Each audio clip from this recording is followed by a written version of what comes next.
students, today the date is 11th of January 2021. Okay, the day is Monday. It's our modern English word. Okay, the lesson is Anwar stream. बच्चों आज Monday का दिन है, ठीक है। Lesson है Anwar stream. हमने इसके और क्वेश्चंस कर लिए थे, आज हमने 2 क्वेश्चंस और करने हैं, ठीक है। So the question is what sound does Anwar make. Anwar किस किस्म की आवाजें निकालता है, ठीक है।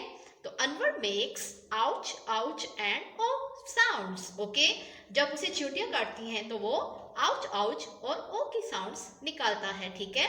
What happens to Anwar, Anwar को क्या हुआ। द आंट्स बाइट अनवर, चींटियां जो है उन्होंने अनवर को काटा और ही फॉल्स डाउन, फिर वो नीचे गिर गया। ओके, सो ये 2 क्वेश्चन जो हैं आपने मॉडर्न इंग्लिश की कॉपी पे लिखने हैं। ओके, अल्लाह हाफिज।